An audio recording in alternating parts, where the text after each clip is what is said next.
Welcome to Voice of the Classics. Today, we have the privilege of delving into one of the most renowned and enduring works of strategy and philosophy in the history of literature, The Art of War by Sun Tzu.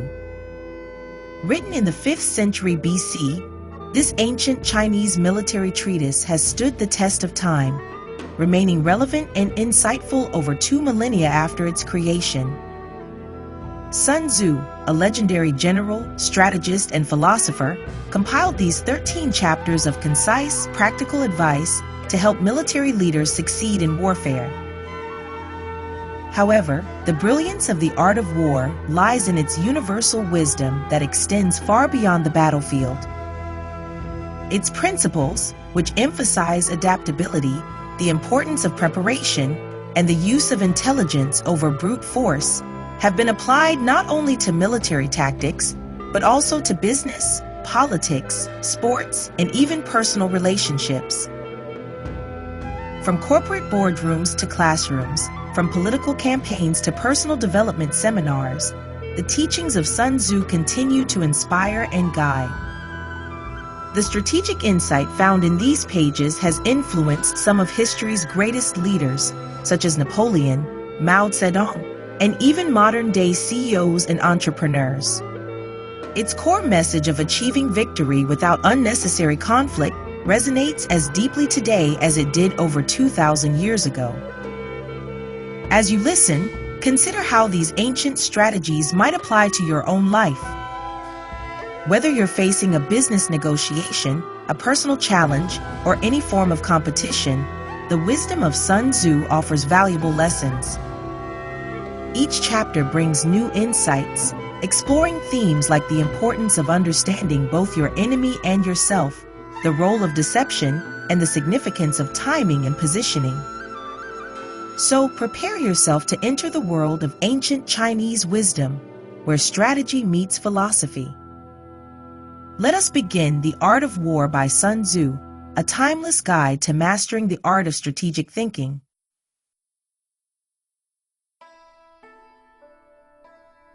The Art of War by Sun Tzu. Chapter 1. Laying Plans. 1. Sun Tzu said, "The art of war is of vital importance to the state." 2. It is a matter of life and death, a road either to safety or to ruin. Hence, it is a subject of inquiry which can on no account be neglected. 3. The art of war, then, is governed by 5 constant factors to be taken into account in one's deliberations when seeking to determine the conditions obtaining in the field. 4. These are 1. The moral law, 2. Heaven, 3. Earth, 4. The commander, 5. Method and discipline. 5. 6. The moral law causes the people to be in complete accord with their ruler, so that they will follow him regardless of their lives, undismayed by any danger. 7. Heaven signifies night and day, cold and heat, times and seasons. 8.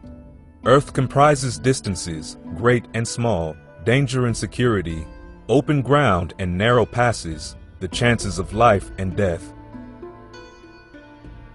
9. The commander stands for the virtues of wisdom, sincerity, benevolence, courage, and strictness. 10. By method and discipline are to be understood the marshalling of the army in its proper subdivisions, the graduations of rank among the officers, the maintenance of roads by which supplies may reach the army, and the control of military expenditure. 11. These 5 heads should be familiar to every general. He who knows them will be victorious. He who knows them not will fail. 12. Therefore, in your deliberations, when seeking to determine the military conditions, let them be made the basis of a comparison in this wise. 13. 1. Which of the 2 sovereigns is imbued with the moral law? 2. Which of the two generals has most ability? 3. With whom lie the advantages derived from heaven and earth? 4.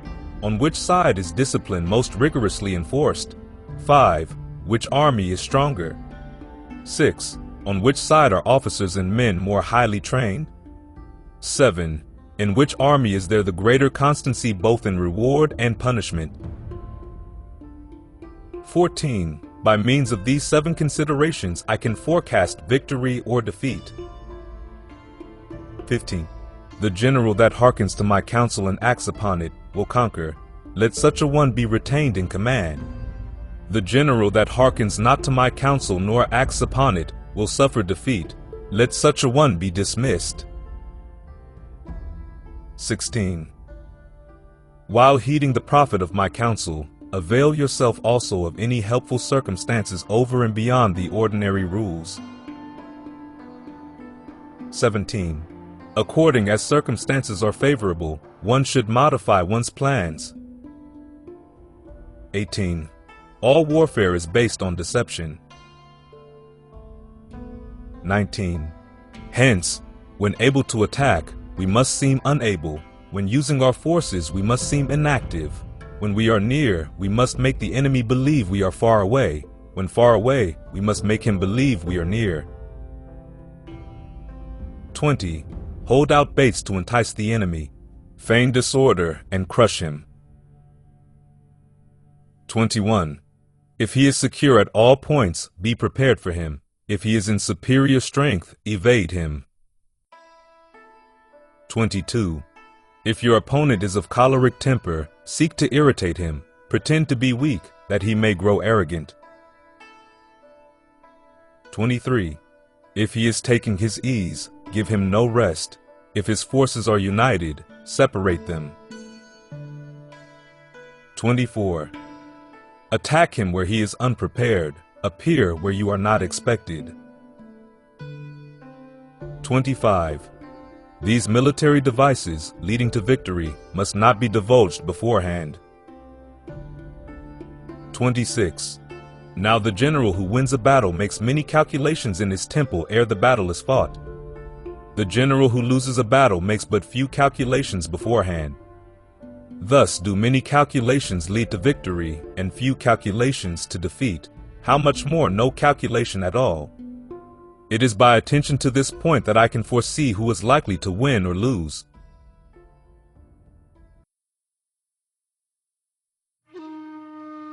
Chapter 2. Waging War. 1. Sun Tzu said, in the operations of war, where there are in the field 1,000 swift chariots, as many heavy chariots, and 100,000 mail-clad soldiers, with provisions enough to carry them 1,000 li, the expenditure at home and at the front, including entertainment of guests, small items such as glue and paint, and some spent on chariots and armor, will reach the total of 1,000 ounces of silver per day. Such is the cost of raising an army of 100,000 men. 2. When you engage in actual fighting, if victory is long in coming, then men's weapons will grow dull and their ardor will be damped. If you lay siege to a town, you will exhaust your strength. 3. Again, if the campaign is protracted, the resources of the state will not be equal to the strain. 4. Now, when your weapons are dulled, your ardor damped, your strength exhausted, and your treasure spent, other chieftains will spring up to take advantage of your extremity. Then no man, however wise, will be able to avert the consequences that must ensue. 5. Thus, though we have heard of stupid haste in war, cleverness has never been seen associated with long delays.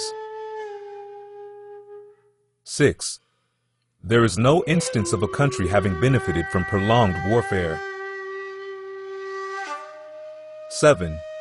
It is only one who is thoroughly acquainted with the evils of war that can thoroughly understand the profitable way of carrying it on. 8. The skillful soldier does not raise a second levy, neither are his supply wagons loaded more than twice. 9. Bring war material with you from home, but forage on the enemy. Thus the army will have food enough for its needs. 10. Poverty of the state exchequer causes an army to be maintained by contributions from a distance. Contributing to maintain an army at a distance causes the people to be impoverished. 11. On the other hand, the proximity of an army causes prices to go up, and high prices cause the people's substance to be drained away. 12. When their substance is drained away, the peasantry will be afflicted by heavy exactions. 13-14. With this loss of substance and exhaustion of strength, the homes of the people will be stripped bare, and 3/10 of their income will be dissipated, while government expenses for broken chariots, worn-out horses, breastplates and helmets, bows and arrows, spears and shields, protective mantles, draft oxen and heavy wagons will amount to 4/10 of its total revenue. 15. Hence a wise general makes a point of foraging on the enemy. 1 cartload of the enemy's provisions is equivalent to 20 of one's own, and likewise a single picul of his provender is equivalent to 20 from one's own store. 16. Now, in order to kill the enemy, our men must be roused to anger, that there may be advantage from defeating the enemy. They must have their rewards. 17. Therefore, in chariot fighting, when 10 or more chariots have been taken, those should be rewarded who took the first. Our own flag should be substituted for those of the enemy, and the chariots mingled and used in conjunction with ours. The captured soldiers should be kindly treated and kept. 18. This is called using the conquered foe to augment one's own strength. 19. In war, then, let your great object be victory, not lengthy campaigns. 20. Thus it may be known that the leader of armies is the arbiter of the people's fate, the man on whom it depends whether the nation shall be in peace or in peril.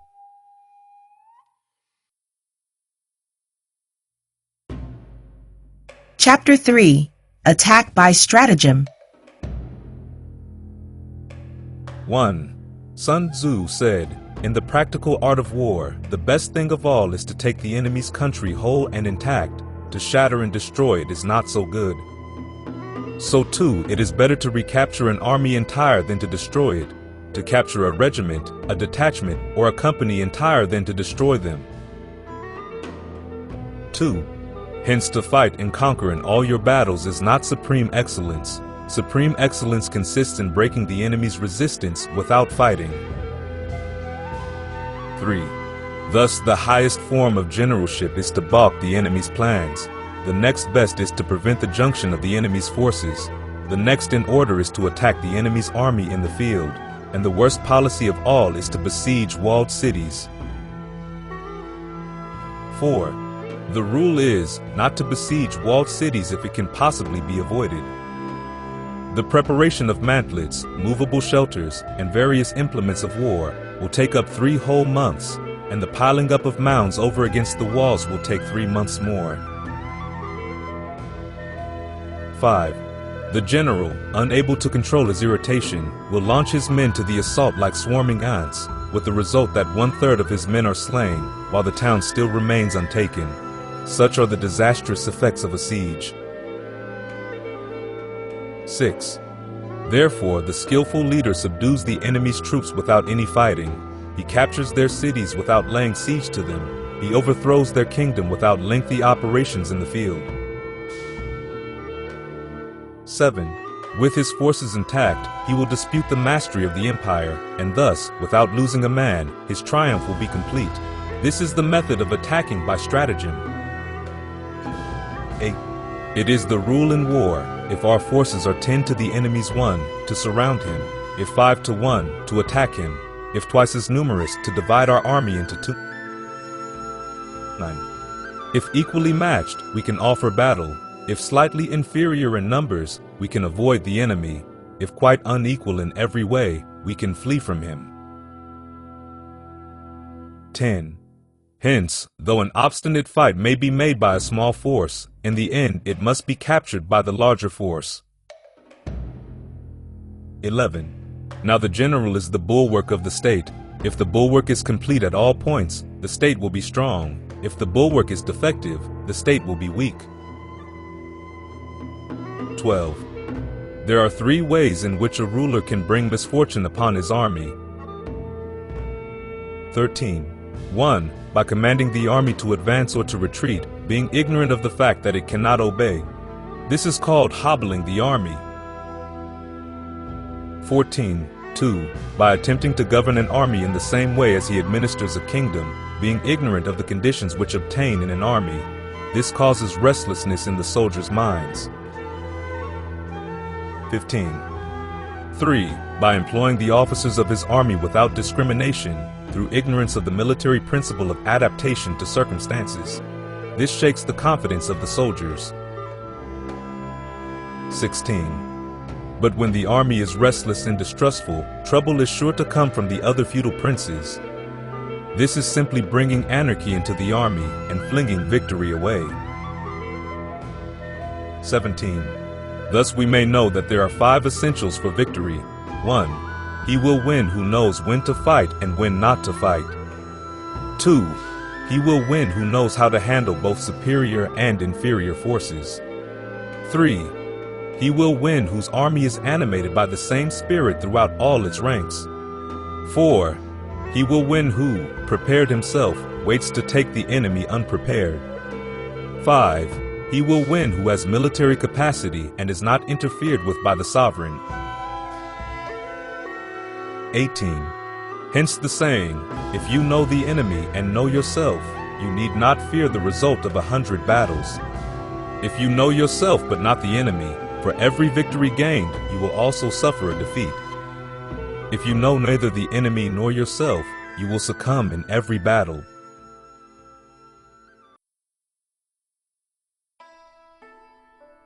Chapter 4. Tactical Dispositions. 1. Sun Tzu said, the good fighters of old first put themselves beyond the possibility of defeat, and then waited for an opportunity of defeating the enemy. 2. To secure ourselves against defeat lies in our own hands, but the opportunity of defeating the enemy is provided by the enemy himself. 3. Thus the good fighter is able to secure himself against defeat, but cannot make certain of defeating the enemy. 4. Hence the saying, one may know how to conquer without being able to do it. 5. Security against defeat implies defensive tactics. Ability to defeat the enemy means taking the offensive. 6. Standing on the defensive indicates insufficient strength. Attacking, a superabundance of strength. 7. The general who is skilled in defense hides in the most secret recesses of the earth. He who is skilled in attack flashes forth from the topmost heights of heaven. Thus, on the one hand, we have ability to protect ourselves, on the other, a victory that is complete. 8. To see victory only when it is within the ken of the common herd is not the acme of excellence. 9.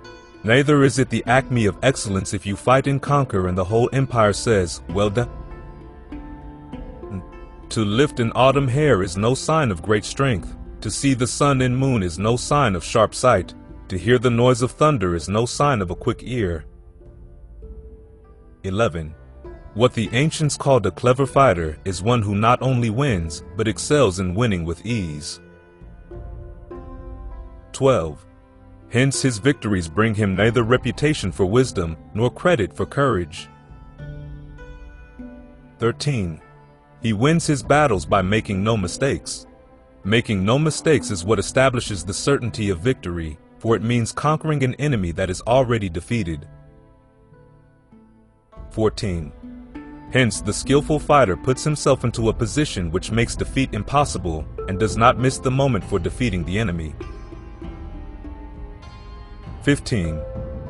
Thus it is that in war the victorious strategist only seeks battle after the victory has been won, whereas he who is destined to defeat first fights and afterwards looks for victory.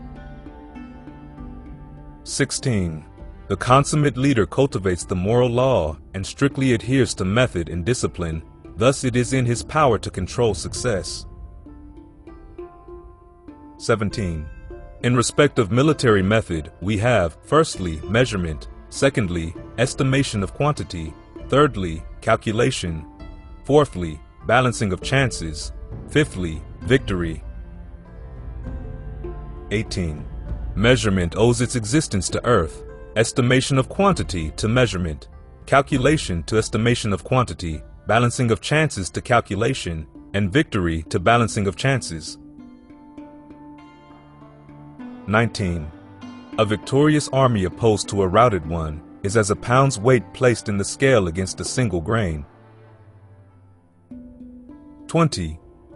The onrush of a conquering force is like the bursting of pent-up waters into a chasm 1,000 fathoms deep.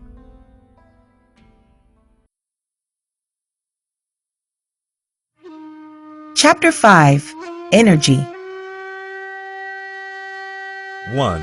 Sun Tzu said, "The control of a large force is the same principle as the control of a few men. It is merely a question of dividing up their numbers." 2. Fighting with a large army under your command is nowise different from fighting with a small one. It is merely a question of instituting signs and signals. 3. To ensure that your whole host may withstand the brunt of the enemy's attack and remain unshaken, this is effected by maneuvers direct and indirect. 4. That the impact of your army may be like a grindstone dashed against an egg, this is effected by the science of weak points and strong. 5. In all fighting, the direct method may be used for joining battle, but indirect methods will be needed in order to secure victory. 6. Indirect tactics, efficiently applied, are inexhaustible as heaven and earth, unending as the flow of rivers and streams. Like the sun and moon, they end but to begin anew. Like the 4 seasons, they pass away to return once more. 7. There are not more than 5 musical notes, yet the combinations of these 5 give rise to more melodies than can ever be heard. 8. There are not more than 5 primary colors, blue, yellow, red, white, and black, yet in combination they produce more hues than can ever been seen. 9. There are not more than 5 cardinal tastes, sour, acrid, salt, sweet, bitter, yet combinations of them yield more flavors than can ever be tasted. 10. In battle, there are not more than 2 methods of attack, the direct and the indirect, yet these 2 in combination give rise to an endless series of maneuvers.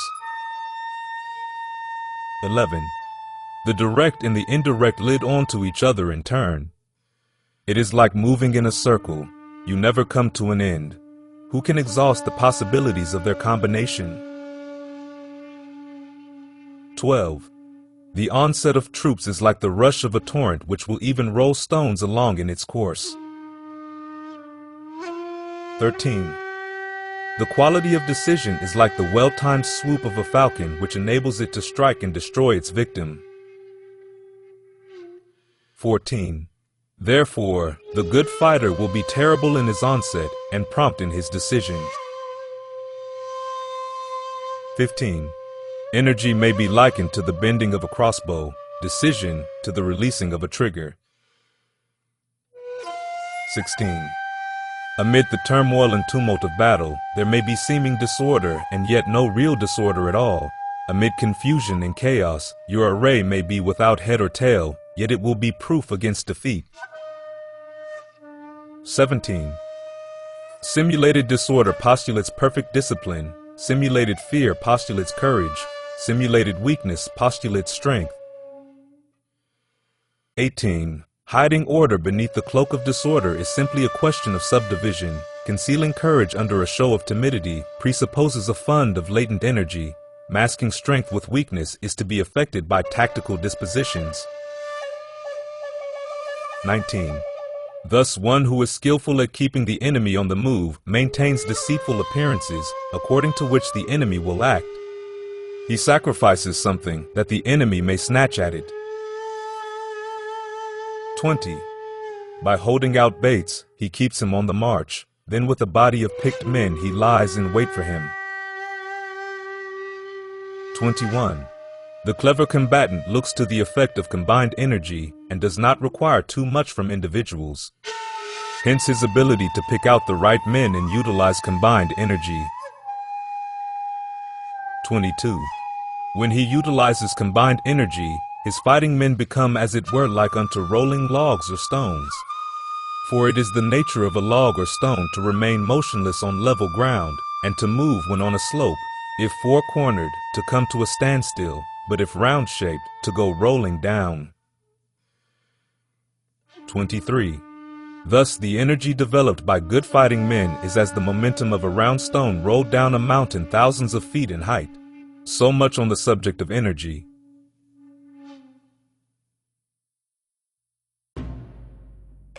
Chapter 6.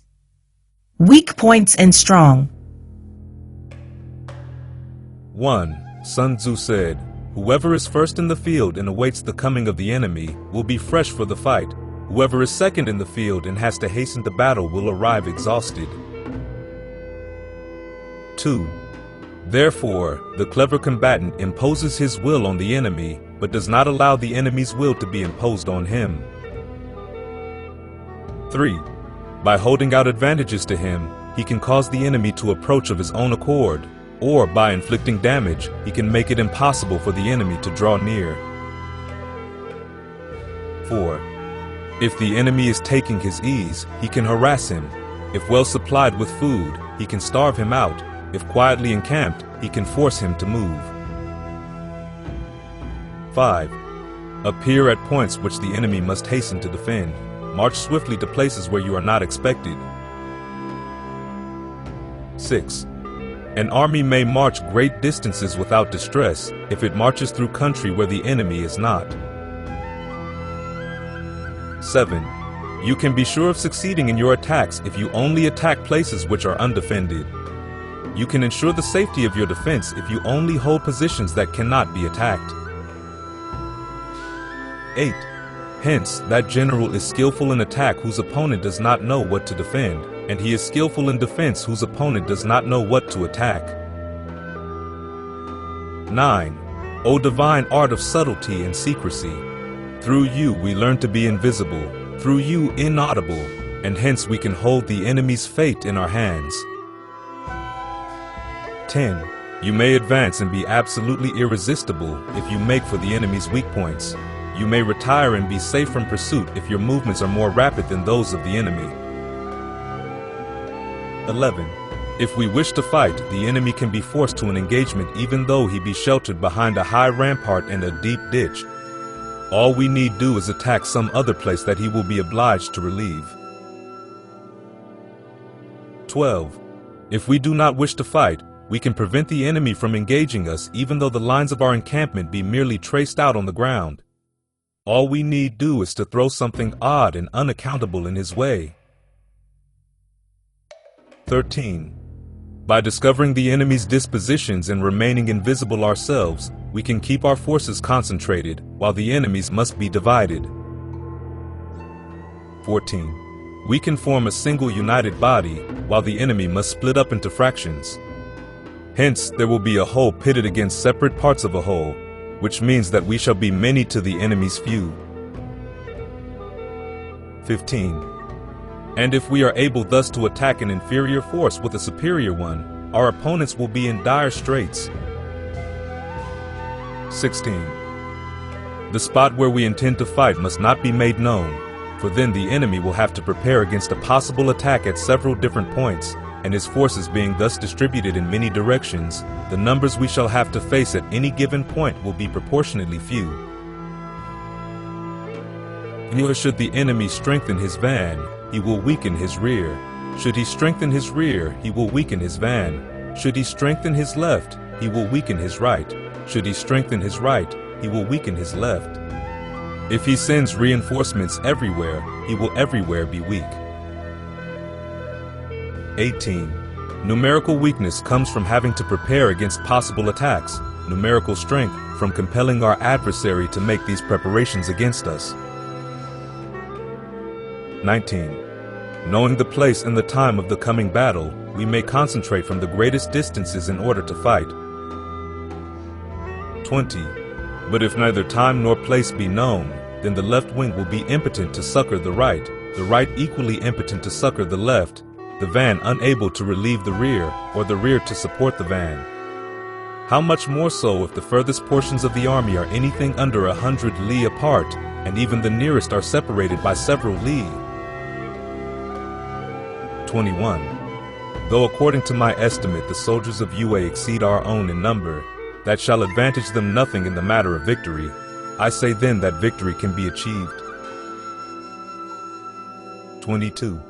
Though the enemy be stronger in numbers, we may prevent him from fighting.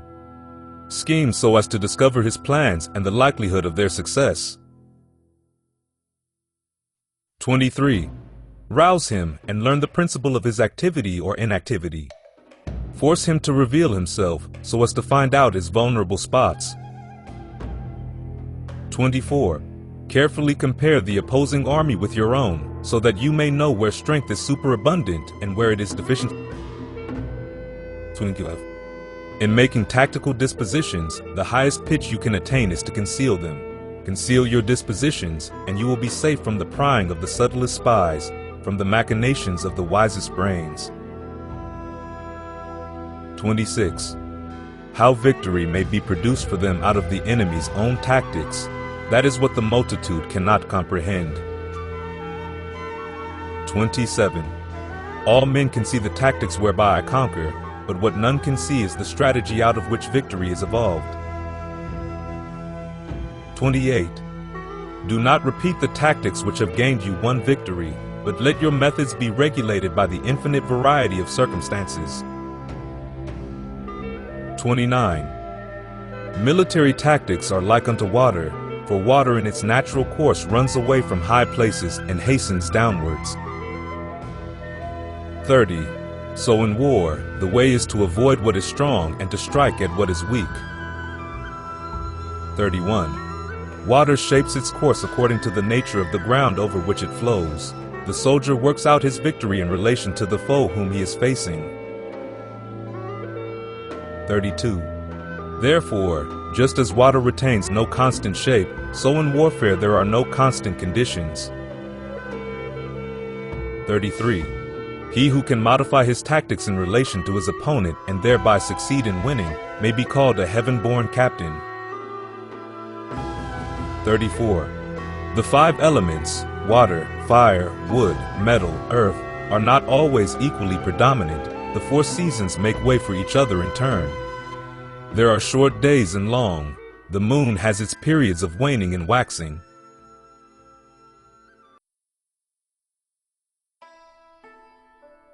Chapter 7. Maneuvering. 1. Sun Tzu said, in war, the general receives his commands from the sovereign. 2. Having collected an army and concentrated his forces, he must blend and harmonize the different elements thereof before pitching his camp. 3.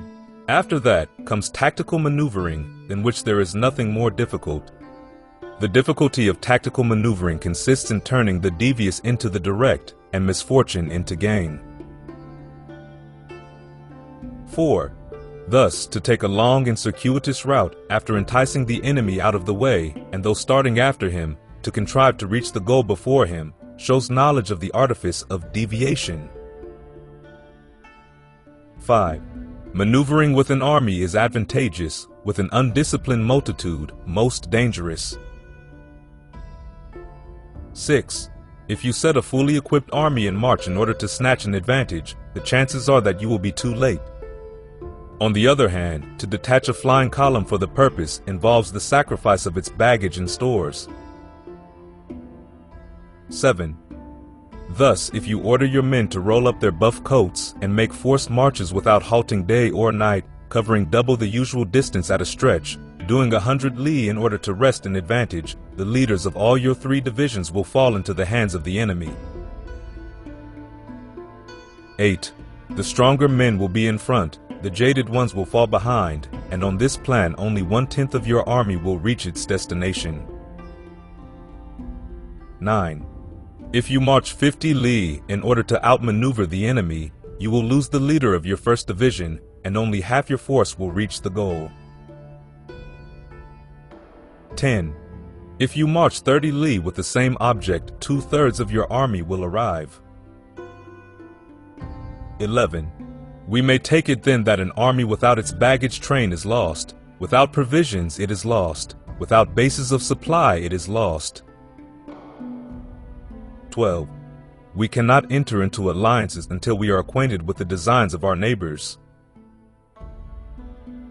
13. We are not fit to lead an army on the march unless we are familiar with the face of the country, its mountains and forests, its pitfalls and precipices, its marshes and swamps. 14. We shall be unable to turn natural advantage to account unless we make use of local guides. 15. In war, practice dissimulation, and you will succeed. 16. Whether to concentrate or to divide your troops must be decided by circumstances. 17. Let your rapidity be that of the wind, your compactness that of the forest. 18. In raiding and plundering, be like fire, in immovability like a mountain. 19. Let your plans be dark and impenetrable as night, and when you move, fall like a thunderbolt. 20. When you plunder a countryside, let the spoil be divided amongst your men. When you capture new territory, cut it up into allotments for the benefit of the soldiery. 21. Ponder and deliberate before you make a move. 22. He will conquer who has learnt the artifice of deviation, such is the art of maneuvering. 23. The Book of Army Management says, on the field of battle, the spoken word does not carry far enough, hence the institution of gongs and drums. Nor can ordinary objects be seen clearly enough, hence the institution of banners and flags. 24. Gongs and drums, banners and flags are means whereby the ears and eyes of the host may be focused on one particular point. 25. The host thus forming a single united body, is it impossible either for the brave to advance alone or for the cowardly to retreat alone? This is the art of handling large masses of men. 26. In night fighting, then, make much use of signal fires and drums, and in fighting by day, of flags and banners, as a means of influencing the ears and eyes of your army. 27. A whole army may be robbed of its spirit. A commander-in-chief may be robbed of his presence of mind. 28. Now a soldier's spirit is keenest in the morning. By noonday it has begun to flag, and in the evening his mind is bent only on returning to camp. 29. A clever general, therefore, avoids an army when its spirit is keen, but attacks it when it is sluggish and inclined to return. This is the art of studying moods. 30. Disciplined and calm, to await the appearance of disorder and hubbub amongst the enemy.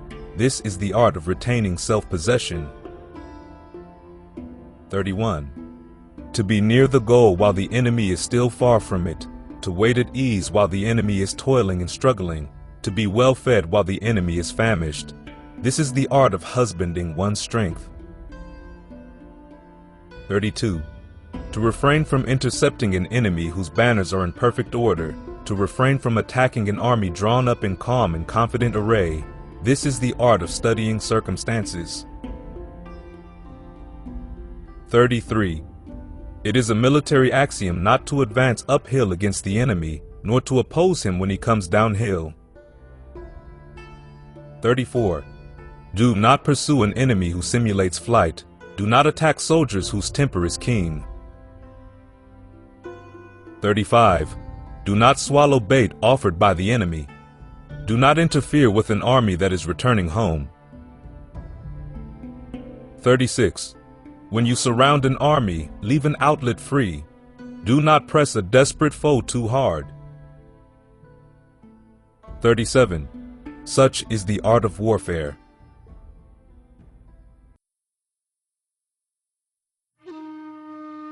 Chapter 8. Variation in Tactics. 1. Sun Tzu said, "In war, the general receives his commands from the sovereign, collects his army, and concentrates his forces." 2. When in difficult country, do not encamp. In country where high roads intersect, join hands with your allies. Do not linger in dangerously isolated positions. In hemmed-in situations, you must resort to stratagem. In desperate position, you must fight. 3. There are roads which must not be followed, armies which must be not attacked, towns which must not be besieged, positions which must not be contested, commands of the sovereign which must not be obeyed. 4. The general who thoroughly understands the advantages that accompany variation of tactics knows how to handle his troops. 5. The general who does not understand these may be well acquainted with the configuration of the country, yet he will not be able to turn his knowledge to practical account. 6. So, the student of war who is unversed in the art of war varying his plans, even though he be acquainted with the 5 advantages, will fail to make the best use of his men. 7. Hence, in the wise leader's plans, considerations of advantage and of disadvantage will be blended together. 8. If our expectation of advantage be tempered in this way, we may succeed in accomplishing the essential part of our schemes. 9. If, on the other hand, in the midst of difficulties, we are always ready to seize an advantage, we may extricate ourselves from misfortune. 10. Reduce the hostile chiefs by inflicting damage on them, and make trouble for them, and keep them constantly engaged. Hold out specious allurements, and make them rush to any given point. 11.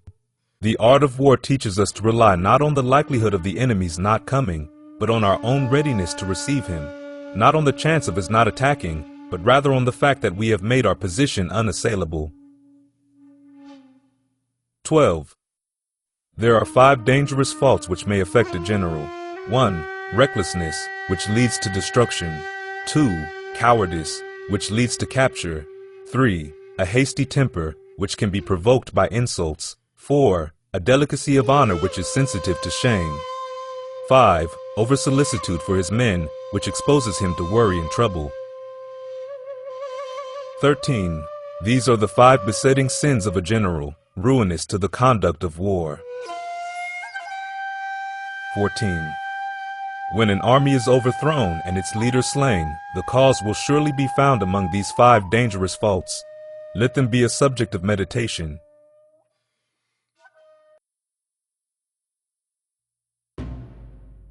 Chapter 9. The Army on the March. 1. Sun Tzu said, "We come now to the question of encamping the army and observing signs of the enemy. Pass quickly over mountains and keep in the neighborhood of valleys. 2. Camp in high places facing the sun. Do not climb heights in order to fight, so much for mountain warfare. 3. After crossing a river, you should get far away from it. 4. When an invading force crosses a river in its onward march, do not advance to meet it in midstream. It will be best to let half the army get across and then deliver your attack. 5. If you are anxious to fight, you should not go to meet the invader near a river which he has to cross. 6. Moor your craft higher up than the enemy and facing the sun. Do not move upstream to meet the enemy. So much for river warfare. 7. In crossing salt marshes, your sole concern should be to get over them quickly without any delay. 8. If forced to fight in a salt marsh, you should have water and grass near you and get your back to a clump of trees. So much for operations in salt marshes. 9. In dry, level country, take up an easily accessible position with rising ground to your right and on your rear, so that the danger may be in front and safety lie behind. So much for campaigning in flat country. 10. These are the 4 useful branches of military knowledge which enabled the Yellow Emperor to vanquish 4 several sovereigns. 11. All armies prefer high ground to low, and sunny places to dark. 12. If you are careful of your men and camp on hard ground, the army will be free from disease of every kind, and this will spell victory. 13. When you come to a hill or a bank, occupy the sunny side with a slope on your right rear. Thus you will at once act for the benefit of your soldiers and utilize the natural advantages of the ground. 14. When, in consequence of heavy rains upcountry, a river which you wish to ford is swollen and flecked with foam, you must wait until it subsides. 15. Country in which there are precipitous cliffs with torrents running between, deep natural hollows, confined places, tangled thickets, quagmires, and crevasses, should be left with all possible speed and not approached. 16. While we keep away from such places, we should get the enemy to approach them. While we face them, we should let the enemy have them on his rear. 17. If in the neighborhood of your camp there should be any hilly country, ponds surrounded by aquatic grass, hollow basins filled with reeds, or woods with thick undergrowth, they must be carefully routed out and searched, for these are places where men in ambush or insidious spies are likely to be lurking. 18. When the enemy is close at hand and remains quiet, he is relying on the natural strength of his position. 19. When he keeps aloof and tries to provoke a battle, he is anxious for the other side to advance. 20. If his place of encampment is easy of access, he is tendering a bait. 21. Movement amongst the trees of a forest shows that the enemy is advancing. The appearance of a number of screens in the midst of thick grass means that the enemy wants to make us suspicious. 22. The rising of birds in their flight is the sign of an ambuscade. Startled beasts indicate that a sudden attack is coming. 23. When there is dust rising in a high column, it is the sign of chariots advancing. When the dust is low but spread over a wide area, it betokens the approach of infantry. When it branches out in different directions, it shows that parties have been sent to collect firewood. A few clouds of dust moving to and fro signify that the army is encamping. 24. Humble words and increased preparations are signs that the enemy is about to advance. Violent language and driving forward as if to the attack are signs that he will retreat. 25. When the light chariots come out first and take up a position on the wings, it is a sign that the enemy is forming for battle. 26. Peace proposals unaccompanied by a sworn covenant indicate a plot. 27. When there is much running about and the soldiers fall into rank, it means that the critical moment has come. 28. When some are seen advancing and some retreating, it is a lure. 29.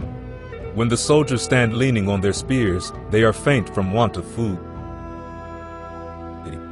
If those who are sent to draw water begin by drinking themselves, the army is suffering from thirst. 31. If the enemy sees an advantage to be gained and makes no effort to secure it, the soldiers are exhausted.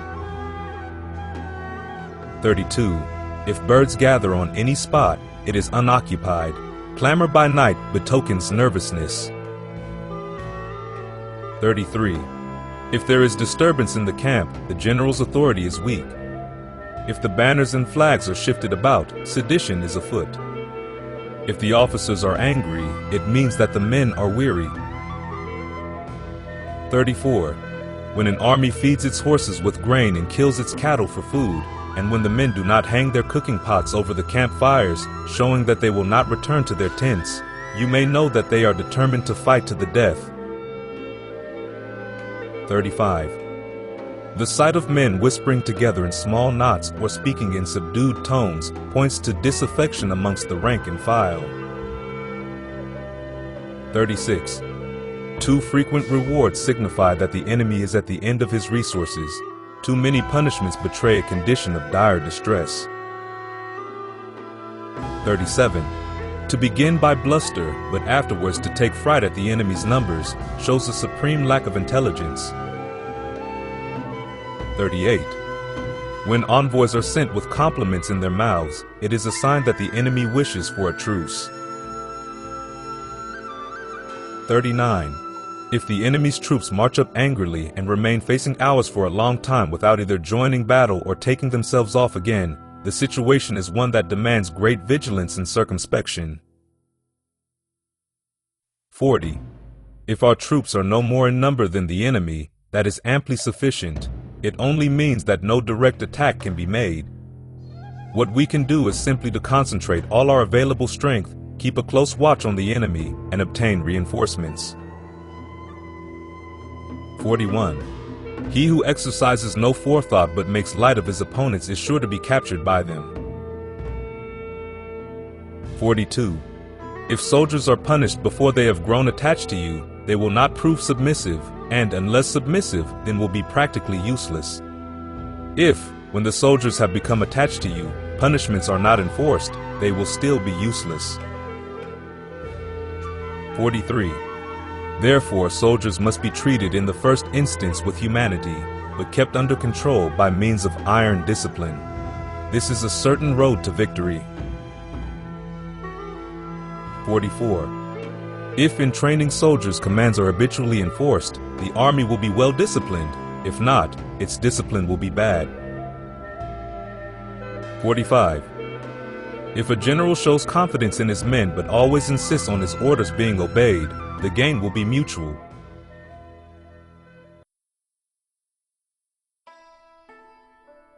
Chapter 10.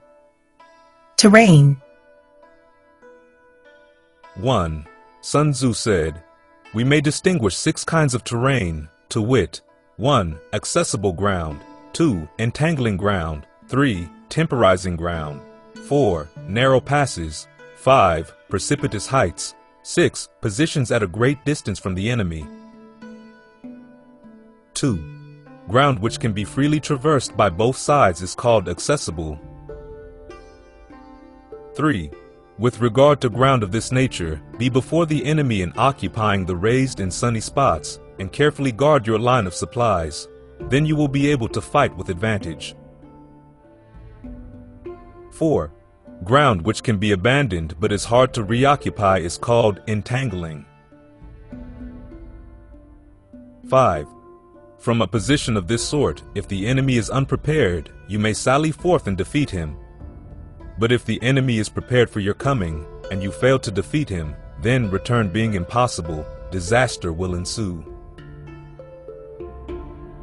6. When the position is such that neither side will gain by making the first move, it is called temporizing ground. 7. In a position of this sort, even though the enemy should offer us an attractive bait, it will be advisable not to stir forth, but rather to retreat, thus enticing the enemy in his turn. Then, when part of his army has come out, we may deliver our attack with advantage. 8. With regard to narrow passes, if you can occupy them first, let them be strongly garrisoned and await the advent of the enemy. 9. Should the army forestall you in occupying a pass, do not go after him if the pass is fully garrisoned, but only if it is weakly garrisoned. 10. With regard to precipitous heights, if you are beforehand with your adversary, you should occupy the raised and sunny spots, and there wait for him to come up. 11. If the enemy has occupied them before you, do not follow him, but retreat and try to entice him away. 12. If you are situated at a great distance from the enemy, and the strength of the two armies is equal, it is not easy to provoke a battle, and fighting will be to your disadvantage. 13. These 6 are the principles connected with earth. The general who has attained a responsible post must be careful to study them. 14. Now an army is exposed to 6 several calamities, not arising from natural causes, but from faults for which the general is responsible. These are 1. Flight, 2. Insubordination, 3. Collapse, 4. Ruin, 5. Disorganization, 6. Rout. 15. Other conditions being equal, if one force is hurled against another 10 times its size, the result will be the flight of the former. 16. When the common soldiers are too strong and their officers too weak, the result is insubordination. When the officers are too strong and the common soldiers too weak, the result is collapse. 18. When the general is weak and without authority, when his orders are not clear and distinct, when there are no fixed duties assigned to officers and men, and the ranks are formed in a slovenly, haphazard manner, the result is utter disorganization. 19. When a general, unable to estimate the enemy's strength, allows an inferior force to engage a larger one, or hurls a weak detachment against a powerful one, and neglects to place picked soldiers in the front rank, the result must be rout. 20. These are 6 ways of courting defeat, which must be carefully noted by the general who has attained a responsible post. 21. The natural formation of the country is the soldier's best ally, but a power of estimating the adversary, of controlling the forces of victory, and of shrewdly calculating difficulties, dangers, and distances, constitutes the test of a great general. 22. He who knows these things, and in fighting puts his knowledge into practice, will win his battles. He who knows them not, nor practices them, will surely be defeated. 23. If fighting is sure to result in victory, then you must fight, even though the ruler forbid it. If fighting will not result in victory, then you must not fight, even at the ruler's bidding. 24. The general who advances without coveting fame and retreats without fearing disgrace, whose only thought is to protect his country and do good service for his sovereign, is the jewel of the kingdom. 25. Regard your soldiers as your children, and they will follow you into the deepest valleys. Look upon them as your own beloved sons, and they will stand by you even unto death. 26. If, however, you are indulgent but unable to make your authority felt, kind-hearted but unable to enforce your commands, and incapable, moreover, of quelling disorder, then your soldiers must be likened to spoiled children. They are useless for any practical purpose. 27. If we know that our own men are in a condition to attack, but are unaware that the enemy is not open to attack, we have gone only halfway towards victory. 28. If we know that the enemy is open to attack, but are unaware that our own men are not in a condition to attack, we have gone only halfway towards victory. 29. If we know that the enemy is open to attack, and also know that our men are in a condition to attack, but are unaware that the nature of the ground makes fighting impracticable, we have still gone only halfway towards victory. 30. Hence the experienced soldier, once in motion, is never bewildered. Once he has broken camp, he is never at a loss. 31. Hence the saying, if you know the enemy and know yourself, your victory will not stand in doubt. If you know heaven and know earth, you may make your victory complete.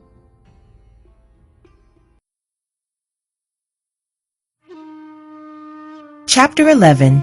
The 9 Situations. 1. Sun Tzu said, the art of war recognizes 9 varieties of ground. 1. Dispersive ground. 2. Facile ground. 3. Contentious ground. 4. Open ground. 5. Ground of intersecting highways. 6. Serious ground. 7. Difficult ground. 8. Hemmed in ground. 9. Desperate ground. 2. When a chieftain is fighting in his own territory, it is dispersive ground. 3. When he has penetrated into hostile territory but to no great distance, it is facile ground. 4. Ground the possession of which imports great advantage to either side is contentious ground. 5. Ground on which each side has liberty of movement is open ground. 6. Ground which forms the key to 3 contiguous states, so that he who occupies it first has most of the empire at his command, is a ground of intersecting highways. 7. When an army has penetrated into the heart of a hostile country, leaving a number of fortified cities in its rear, it is serious ground. 8. Mountain forests, rugged steeps, marshes and fens, all country that is hard to traverse, this is difficult ground. 9. Ground which is reached through narrow gorges, and from which we can only retire by tortuous paths, so that a small number of the enemy would suffice to crush a large body of our men, this is hemmed in ground. 10. Ground on which we can only be saved from destruction by fighting without delay is desperate ground. 11. On dispersive ground, therefore, fight not. On facile ground, halt not. On contentious ground, attack not. 12. On open ground, do not try to block the enemy's way. On the ground of intersecting highways, join hands with your allies. 13. On serious ground, gather in plunder. In difficult ground, keep steadily on the march. 14. On hemmed-in ground, resort to stratagem. On desperate ground, fight. 15. Those who were called skillful leaders of old knew how to drive a wedge between the enemy's front and rear, to prevent cooperation between his large and small divisions, to hinder the good troops from rescuing the bad, the officers from rallying their men. 16. When the enemy's men were united, they managed to keep them in disorder. 17. When it was to their advantage, they made a forward move. When otherwise, they stopped still. 18. If asked how to cope with a great host of the enemy in orderly array and on the point of marching to the attack, I should say, begin by seizing something which your opponent holds dear, then he will be amenable to your will. 19. Rapidity is the essence of war. Take advantage of the enemy's unreadiness, make your way by unexpected routes, and attack unguarded spots. 20. The following are the principles to be observed by an invading force. The further you penetrate into a country, the greater will be the solidarity of your troops, and thus the defenders will not prevail against you. 21. Make forays in fertile country in order to supply your army with food. 22. Carefully study the well-being of your men and do not overtax them. Concentrate your energy and hoard your strength. Keep your army continually on the move and devise unfathomable plans. 23. Throw your soldiers into positions whence there is no escape, and they will prefer death to flight. If they will face death, there is nothing they may not achieve.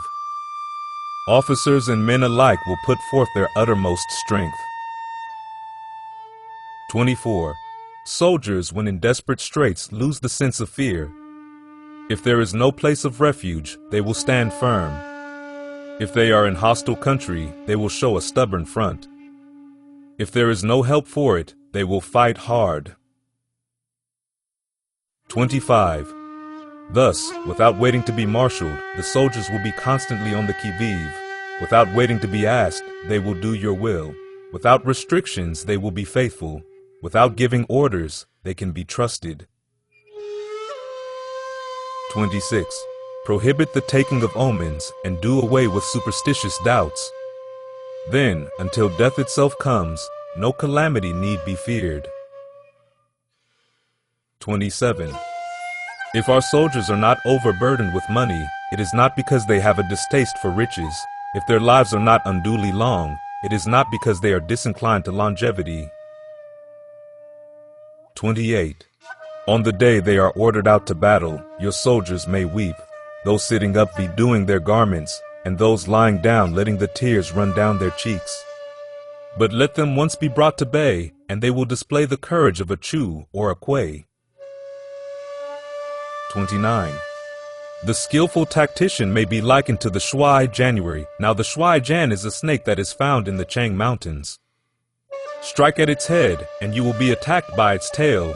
Strike at its tail, and you will be attacked by its head. Strike at its middle, and you will be attacked by head and tail both. 30. Asked if an army can be made to imitate the Shuaijan, I should answer, yes. For the men of Wu and the men of Yue are enemies. Yet if they are crossing a river in the same boat and are caught by a storm, they will come to each other's assistance just as the left hand helps the right. 31. Hence, it is not enough to put one's trust in the tethering of horses and the burying of chariot wheels in the ground. 32. The principle on which to manage an army is to set up one standard of courage which all must reach. 33. How to make the best of both strong and weak, that is a question involving the proper use of ground. 34. Thus the skillful general conducts his army just as though he were leading a single man, willy-nilly, by the hand. 35. It is the business of a general to be quiet and thus ensure secrecy, upright and just, and thus maintain order. 36. He must be able to mystify his officers and men by false reports and appearances, and thus keep them in total ignorance. 37. By altering his arrangements and changing his plans, he keeps the enemy without definite knowledge. By shifting his camp and taking circuitous routes, he prevents the enemy from anticipating his purpose. 38. At the critical moment, the leader of an army acts like one who has climbed up a height and then kicks away the ladder behind him. He carries his men deep into hostile territory before he shows his hand. 39. He burns his boats and breaks his cooking pots. Like a shepherd driving a flock of sheep, he drives his men this way and that, and nothing knows whither he is going. 40. To muster his host and bring it into danger, this may be termed the business of the general. 41. The different measures suited to the 9 varieties of ground, the expediency of aggressive or defensive tactics, and the fundamental laws of human nature. These are things that must most certainly be studied. 42. When invading hostile territory, the general principle is that penetrating deeply brings cohesion, penetrating but a short way means dispersion. 43. When you leave your own country behind and take your army across neighborhood territory, you find yourself on critical ground. When there are means of communication on all 4 sides, the ground is one of intersecting highways. 44. When you penetrate deeply into a country, it is serious ground. When you penetrate but a little way, it is facile ground. 45. When you have the enemy's strongholds on your rear and narrow passes in front, it is hemmed in ground. When there is no place of refuge at all, it is desperate ground. 46. Therefore, on dispersive ground, I would inspire my men with unity of purpose. On facile ground, I would see that there is close connection between all parts of my army. 47. On contentious ground, I would hurry up my rear. 48. On open ground, I would keep a vigilant eye on my defenses. On ground of intersecting highways, I would consolidate my alliances. 49. On serious ground, I would try to ensure a continuous stream of supplies. On difficult ground, I would keep pushing on along the road. 50. On hemmed-in ground, I would block any way of retreat. On desperate ground, I would proclaim to my soldiers the hopelessness of saving their lives. 51. For it is the soldier's disposition to offer an obstinate resistance when surrounded, to fight hard when he cannot help himself, and to obey promptly when he has fallen into danger. 52. We cannot enter into alliance with neighboring princes until we are acquainted with their designs. We are not fit to lead an army on the march unless we are familiar with the face of the country, its mountains and forests, its pitfalls and precipices, its marshes and swamps. We shall be unable to turn natural advantages to account unless we make use of local guides. 53. To be ignored of any one of the following 4 or 5 principles does not befit a warlike prince. 54. When a warlike prince attacks a powerful state, his generalship shows itself in preventing the concentration of the enemy's forces. He overawes his opponents, and their allies are prevented from joining against him. 55. Hence, he does not strive to ally himself with all and sundry, nor does he foster the power of other states. He carries out his own secret designs, keeping his antagonists in awe. Thus he is able to capture their cities and overthrow their kingdoms. 56. Bestow rewards without regard to rule, issue orders without regard to previous arrangements, and you will be able to handle a whole army as though you had to do with but a single man. 57. Confront your soldiers with the deed itself, never let them know your design. When the outlook is bright, bring it before their eyes, but tell them nothing when the situation is gloomy. 58. Place your army in deadly peril, and it will survive. Plunge it into desperate straits, and it will come off in safety. 59. For it is precisely when a force has fallen into harm's way that is capable of striking a blow for victory. 60. Success in warfare is gained by carefully accommodating ourselves to the enemy's purpose. 61. By persistently hanging on the enemy's flank, we shall succeed in the long run in killing the commander-in-chief. 62. This is called ability to accomplish a thing by sheer cunning. 63. On the day that you take up your command, block the frontier passes, destroy the official tallies, and stop the passage of all emissaries. 64. Be stern in the council chamber so that you may control the situation. 65. If the enemy leaves a door open, you must rush in. 66. Forestall your opponent by seizing what he holds dear and subtly contrive to time his arrival on the ground. 67.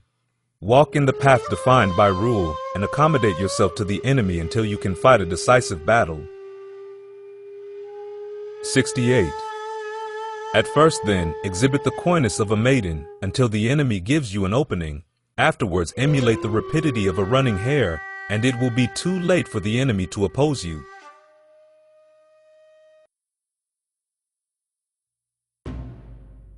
Chapter 12. The Attack by Fire. 1. Sun Tzu said, "There are 5 ways of attacking with fire. The first is to burn soldiers in their camp, the second is to burn stores, the third is to burn baggage trains, the fourth is to burn arsenals and magazines, the fifth is to hurl dropping fire amongst the enemy." 2. In order to carry out an attack, we must have means available. The material for raising fire should always be kept in readiness. 3. There is a proper season for making attacks with fire and special days for starting a conflagration. 4. The proper season is when the weather is very dry. The special days are those when the moon is in the constellations of the sieve, the wall, the wing, or the crossbar, for these 4 are all days of rising wind. 5. In attacking with fire, one should be prepared to meet 5 possible developments. 6. 1. When fire breaks out inside to enemy's camp, respond at once with an attack from without. 7. 2. If there is an outbreak of fire, but the enemy's soldiers remain quiet, bide your time and do not attack. 8. 3. When the force of the flames has reached its height, follow it up with an attack if that is practicable. If not, stay where you are. 9. 4. If it is possible to make an assault with fire from without, do not wait for it to break out within, but deliver your attack at a favorable moment. 10. 5. When you start a fire, be to windward of it. Do not attack from the leeward. 11. A wind that rises in the daytime lasts long, but a night breeze soon falls. 12. In every army, the 5 developments connected with fire must be known, the movements of the stars calculated, and a watch kept for the proper days. 13. Hence, those who use fire as an aid to the attack show intelligence. Those who use water as an aid to the attack gain an accession of strength. 14. By means of water, an enemy may be intercepted, but not robbed of all his belongings. 15. Unhappy is the fate of one who tries to win his battles and succeed in his attacks without cultivating the spirit of enterprise, for the result is waste of time and general stagnation. 16. Hence the saying, the enlightened ruler lays his plans well ahead, the good general cultivates his resources. 17. Move not unless you see an advantage. Use not your troops unless there is something to be gained. Fight not unless the position is critical. No ruler should put troops into the field merely to gratify his own spleen. No general should fight a battle simply out of pique. 19. If it is to your advantage, make a forward move. If not, stay where you are. 20. Anger may in time change to gladness. Vexation may be succeeded by content. 21. But a kingdom that has once been destroyed can never come again into being, nor can the dead ever be brought back to life. 22. Hence the enlightened ruler is heedful, and the good general full of caution. This is the way to keep a country at peace and an army intact.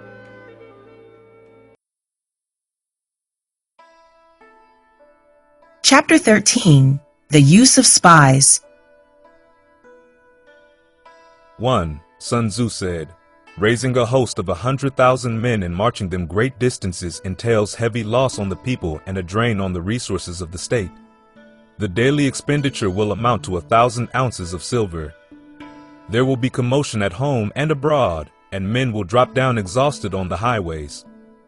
As many as 700,000 families will be impeded in their labor. 2. Hostile armies may face each other for years, striving for the victory which is decided in a single day. This being so, to remain in ignorance of the enemy's condition simply because one grudges the outlay of 100 ounces of silver in honors and emoluments is the height of inhumanity. 3. One who acts thus is no leader of men, no present help to his sovereign, no master of victory. 4. Thus, what enables the wise sovereign and the good general to strike and conquer and achieve things beyond the reach of ordinary men is foreknowledge. 5. Now this foreknowledge cannot be elicited from spirits. It cannot be obtained inductively from experience, nor by any deductive calculation. 6. Knowledge of the enemy's dispositions can only be obtained from other men. 7. Hence the use of spies, of whom there are 5 classes. 1. Local spies. 2. Inward spies. 3. Converted spies. 4. Doomed spies. 5. Surviving spies. 8. When these 5 kinds of spy are all at work, none can discover the secret system. This is called divine manipulation of the threads. It is the sovereign's most precious faculty. 9. Having local spies means employing the services of the inhabitants of a district. 10. Having inward spies, making use of officials of the enemy. 11. Having converted spies, getting hold of the enemy's spies and using them for our own purposes. 12. having doomed spies, doing certain things openly for purposes of deception, and allowing our spies to know of them and report them to the enemy. 13. Surviving spies, finally, are those who bring back news from the enemy's camp. 14. Hence it is that which none in the whole army are more intimate relations to be maintained than with spies. None should be more liberally rewarded. In no other business should greater secrecy be preserved. 15. Spies cannot be usefully employed without a certain intuitive sagacity. 16. They cannot be properly managed without benevolence and straightforwardness. 17. Without subtle ingenuity of mind, one cannot make certain of the truth of their reports. 18. Be subtle, and use your spies for every kind of business. 19. If a secret piece of news is divulged by a spy before the time is ripe, he must be put to death together with the man to whom the secret was told. 20. Whether the object be to crush an army, to storm a city, or to assassinate an individual, it is always necessary to begin by finding out the names of the attendants, the aide-de-camp, and doorkeepers and sentries of the general in command. Our spies must be commissioned to ascertain these. 21. The enemy's spies who have come to spy on us must be sought out, tempted with bribes, led away, and comfortably housed. Thus they will become converted spies and available for our service. 22. It is through the information brought by the converted spy that we are able to acquire and employ local and inward spies. 23. It is owing to his information again that we can cause the doomed spy to carry false tidings to the enemy. 24. Lastly, it is by his information that the surviving spy can be used on appointed occasions. 25. The end and aim of spying in all its 5 varieties is knowledge of the enemy, and this knowledge can only be derived in the first instance from the converted spy. Hence, it is essential that the converted spy be treated with the utmost liberality. 26. Of old, the rise of the Yin dynasty was due to Ai Qi, who had served under the Hsia. Likewise, the rise of the Chou dynasty was due to Liu Ye, who had served under the Yin. 27. Hence it is only the enlightened ruler and the wise general who will use the highest intelligence of the army for purposes of spying, and thereby they achieve great results. Spies are a most important element in water because on them depends an army's ability to move. The end. Thank you for listening.